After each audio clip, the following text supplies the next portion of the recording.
Mga kababayan, dito sa mga nagtatrabaho sa bahay, lalong-lalo na dito sa Middle East, kahit anong galit mo pa sa employer mo, kahit gaano ka naiirita, gustong-gusto mo siya saktan, gustong-gusto mo sumagot, kanino man sa kanila, sa lalaki man o sa babae, o kahit buwisit na buwisit ka na sa mga alaga mo, wag na wag kang gagawa ng bagay na ikasasakit nila, o lalong-lalo na ikapapamahamak nila.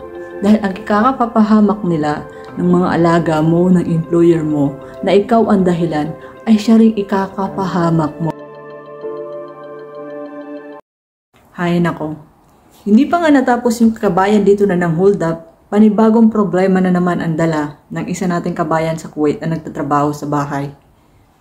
Hindi lang basta-basta problema itong dala ni kabayan dahil nakapas lang siya o bumatay siya ng kanyang alaga na 1-year-old and 6 months o 18 months old na bata.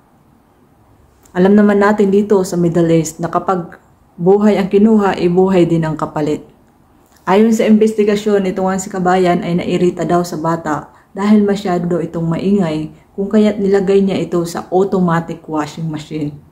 So, napaka-brutal ang ginawa niya sa bata dahil nilagay niya mismo sa automatic washing machine. And ilan saglit lang is narinig ito ng kanyang amo, ng kanyang mga employer. At dali-dali nilang kinuha ang bata at dinala nila sa ospital. Subalit, pagdating sa ospital, ang bata ay dead on arrival. So, according sa kanyang employer, yun nga ang nangyari is narinig nila ang kanyang anak na umiiyak na nasa loob ng isang automatic washing machine na nag-aagaw buhay na nandalhin nila sa ospital. Ayon pa sa kanya, sa investigasyon, sa employer, ay nilagay ito ng kanyang katulong, isang Filipino housemaid. Nilagay ito sa washing machine ng kanilang anak na naging sanhi ng kanyang pagkamatay. Naagad naman daw itong kinumpirma ni kabayan at sinabi ni kabayan na masyadong naiingayan na siya sa bata kaya niya iyon nagawa. Ayaw ko ano pumasok dito kay kabayan kung anong utak meron siya at hindi masyadong nag-iisip sa ginawa niya. Alam naman natin ang consequences kapag buhay ang kinuha is buhay din ang kapalit. Napakalupit ng batas dito sa Middle East. Lalong-lalo na dyan sa Kuwait. Mga kababayan, dito sa mga nagtatrabaho sa bahay, lalong-lalo na dito sa Middle East, kahit anong galit mo pa sa employer mo, kahit gaano ka naiirita, gustong-gusto mo siya saktan, gustong-gusto mo sumagot, kanino man sa kanila, sa lalaki man o sa babae, o kahit buwisit na buwisit ka na sa mga alaga mo, wag na wag kang gagawa ng bagay na ikasasakit nila, o lalong-lalo na ikapapamahamak nila.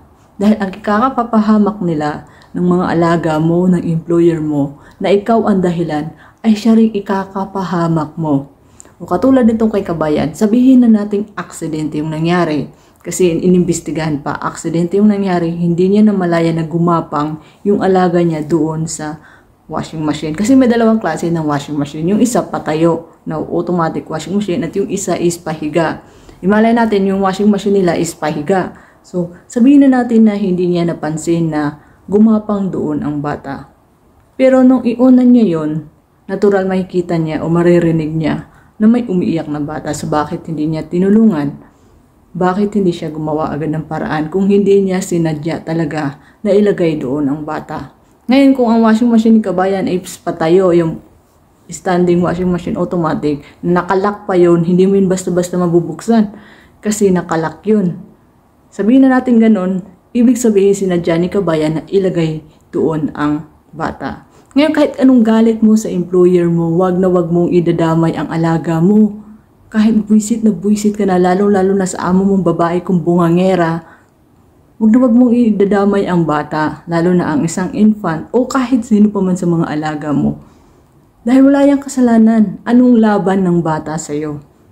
Yun ang nakakagigil sa ginawa ni kabayan kung totoo man na ang lumalabas na sinadya niya na ilagay ang bata sa washing machine. Is anong pumasok sa kanya na demonyo para gawin yun? Bata yun. Anong laban ng bata sa kanya? Na kung tutuusin ay may tuturing na isa pa yung baby kasi 18 months pa lang yun. Anong laban ng bata sa'yo? Kahit naiirita ka na, kahit buwisit ka na, dapat mahaba ang pasensya mo. Kaya ka nga nag-abroad, diba? Kaya sa mga mag-a-abroad dyan, uulitin na naman, kung mag-a-abroad kayo, pag-isipan nyo mabuti na makailang libong beses nyong pag-isipan At higit sa lahat, ihanda ninyo ang inyong sarili at bigyan nawa kayo ng mahaba-habang pasensya, lalo-lalo na yung mga may alagang mga bata. Dahil sobra-sobra haba na pasensya ang kakailanganin mo kapag nagtrabaho ka sa bahay at kapag nagkaroon ka ng mga bata, ng mga toddler hanggang sa yung mga 3 years old hanggang sa 10 years old. Mas malala pa yung 0 to 1 year old o yung infant days ng bata. Kasi sa'yo talaga yung iaasa. Minsan may mga employer kasi na iniaasa nila lahat sa katulong nila. Pati kulang na lang gawin mong anak yung alaga mo. Kaya kahit anong inis mo, kahit anong buwisit mo, huwag mong idadamay ang bata. Dapat alagaan mo siya.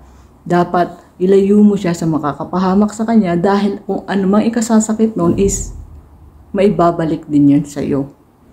Ngayon, itong si Kabayan sa ginawa niyang ito, Diyos na lang ang may alam. Dahil buhay ang kinuha, buhay din ang kapalit. At katulad nga sinabi ko, pag mag-a-abroad, isipin na makailang libong pieces. At wag na wag idadamay ang alaga mo sa irita mo, sa amo mo. Kung galit ka sa amo mo, sabihin mo sa kanya kung ano yung mga reklamo mo. Ngayon, kung naiirita ka sa bata, sabihin mo sa amo mo. Wag na wag kang gagawa ng bagay na ikakapahamak ng alaga mo.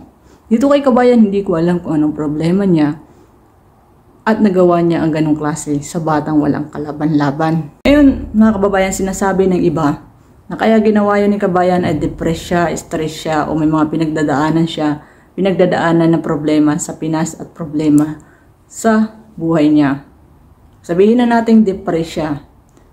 Mga kababayan, kapag depressed tayo, kapag mayroon tayong iniindang problema, is ang sasaktan lang natin kapag depressed ka na talaga, na hulog ka na sa depression. Ang masasaktan mo talaga is ang sarili mo. It can lead you na tendency na pwede kang magpatiwakal. Kaya nga marami nagpapatiwakal dito sa abroad kasi yung depression, kinakain na sila noon. Hindi yun magdudulot na depressed ka, mananakit ka o papatay ka ng bata. Hindi ako naniniwala doon. Dahil ang depression, hindi ibang tao ang sasaktan mo kundi sarili mo. Ibibigti mo yung sarili mo, hindi ibang tao. Yun ang pagkakaalam ko sa depression, stress at depression at anxiety. Sarili mo, magaganong-ganong ka. Kung nawawala ka sa katinuan, hindi ka mananakit ng iba. So hindi ako naniniwala na stress at depression yun. Ngayon, sabi naman ng iba, baka pagod si Kabayan, gutom, mental health, kasali na yung mental health sa depression na yun. So, baka yun din yung dahilan. Pero according sa sources na nakalap natin, si Kabayan ay matagal na sa kanyang employer. Magti 10 years na siya sa kanyang employer. So ibig sabihin noon, kaya nagtatagal ang isang katulong o nagtatagal ka sa isang employer, isang OFW sa isang employer, lalong-lalo na yung nagtatrabaho sa bahay, it's either mabait. Dalawa lang yan dalawang dahilan. Mabait sa employer, generous at higit sa lahat, hindi ka ginugutom, sinasahuran ka sa tamang oras, mayroon kang sapat na pahinga. Yun ang dahilan kung bakit nagtatagal ang isang OFW sa isang employer, lalong-lalo na ang housemate sa isang employer. Pangalawa, nagtitiis. Baka nagtitiis si Kabayan dahil wala na siyang choice. Ayaw niya mag-apply sa iba, kaya nanatili na lamang siya sa isang employer. Pero hindi yung sapat na dahilan para paslangin mo ang iyong alaga o para kumitil ka ng buhay. Hindi yun sapat na dahilan. So kay Kabayan, lalong-lalo na sa presidente natin ngayon, hindi ko husgahan ang kakayahan ng presidente natin ngayon, pero sa ngayon, ang laban ni Kabayan, ang problema ni Kabayan ay sobrang tagilid siya.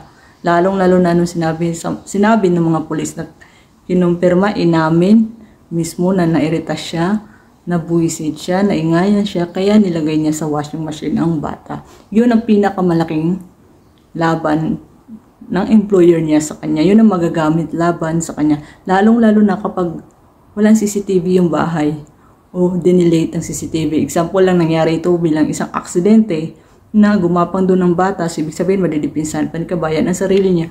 Paano kung walang CCTV or may CCTV, binura agad at ibinunton kay Kabayan ang sisi sa pagkawala ng bata. So, walang laban si Kabayan. Ang mga katulong ng gobyerno kung ito ay isang aksidente. Ngayon, sa nangyayari ngayon kasi sa bansa natin, sa mga leader natin na magulo, Diyos na lang ang bahala kay Kabayan. Ipanalangin na lang niya kung anong kahihinatnan niya. Ngayon dyan sa pamilya sa Pinas, sa pamilya ni kabayan, ipagdasal nyo na lang siya. Kung sakaling stress siya, meron siyang depression at pinagdadaanan, kasali kayo doon. Kung kayo ang dahilan doon, ay makonsensya kayo sa mangyayari sa kamag-anak nyo, sa ginawa ng kamag-anak nyo. Ipagdasal nyo na lang siya.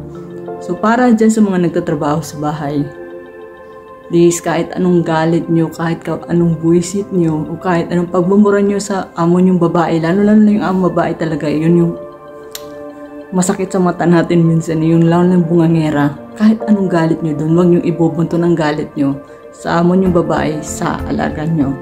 At kung all around kayo, di ba may mga all around din kasing ganyan, yung all around ka, ikaw na yung naglilinis, ikaw na yung naglalaba, nagbabantay ka pa ng mga bata, nag-alaga ka pa ng bata, yaya ka pa ng bata. All around ang tawag doon is mag-focus ka sa alaga mo. Ngayon, kung gising naman yung magulang, is ipabantay mo muna sa nanay. Hindi maglinis ka, gawin mo lahat ng trabaho mo, pagkatapos lahat, saka ka magbantay ng bata. And ngayon, ikaw yung inatasan magbantay ng bata kasi may trabaho yung amo mong babae, dapat yung focus mo dun lang sa alaga mo. Saka na yung iba mong trabaho, ang mahalaga yung alaga mo, yung safetyness niya. Dahil kapag may nangyari dyan, lagot ka, sa'yo isisisi yun. Kaya para dyan sa mga nagtatrabaho sa bahay, sa mga yaya, nani, sa mga all around, na may mga alagang bata, huwag niyong ibubunton ang galit niyo sa bata. Huwag niyong ibubunton ang galit niyo sa amo niyo doon sa bata at huwag niyo itong sasaktan. Dapat unahin niyo, priority niyo dapat ang safetyness ng bata. At sinabi na yun sa atin, sa pidos, sa mga nagpidos, sa mga nag-uwa, paulit-ulit itong sinasabi. At kung mag-a-abroad ka, kabayan, isipin mo ito na makaibang libong pieces dahil hindi madali ang pag-a-abroad. Yun lang, sayonara.